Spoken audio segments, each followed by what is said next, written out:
MPAs are an essential part of the Ocean Action Agenda. There's been an awakening to the need for much bigger ocean management.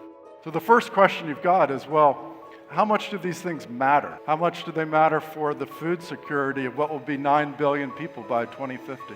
In every marine protected area, there are different zones and different levels of protection.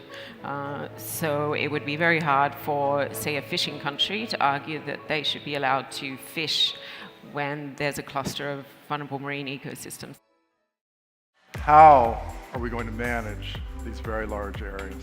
How do you combine the interest of the ecosystems with the interest of the humans who depend on them? In order to protect places forever, we need people to care about these places, and these places have to have meaning. For my community, this was about protecting what from our origin story is the place we come from and the place we're going to return. The drive to manage that and to protect the cultural heritage of this place was as strong as the drive to protect the natural heritage. We've been working very hard in Belize to show the role of protected areas in ensuring healthy and productive ecosystems. We've extended that to other users from other economic sectors, such as the tourism sector. Our tourism is very much based also on healthy ecosystems. I think that has been a big part of our success in Belize as a small country who doesn't really have all the resources. You have a huge buy-in and a huge sense of co-responsibility and voluntary compliance from the actual users.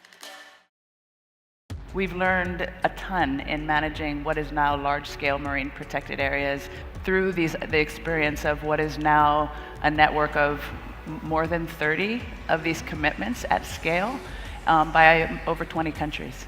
There are already some good examples in the Latin American hemisphere of where enforcement is including technology, the use of satellites, the use of drones, agreements between ministries of environment and ministries of defense. The technology is there today. In these precious areas like the marine sanctuaries, the national monuments that are no take zones, no fish zones, we can deploy this waveguider and collect data. We're basically transmitting the information that says there is a contact in this EEZ or there is a fishing vessel in this marine sanctuary.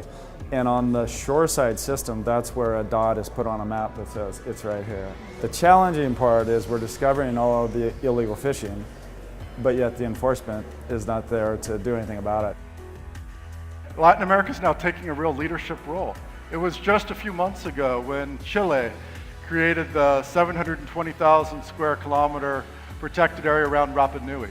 The continent working as a whole has a lot more weight to get changes made. The UN just had its first Ocean Focus Summit recently, basically committed to start negotiations on a convention which never happened before. That will help us develop the policy kind of leverage and give us that opportunity to say, listen, we're discussing this globally. What I'm hopeful for is the next step, or governments take that step to say, not only are we going to declare an MPA area, we're also going to enforce anybody that comes into that area.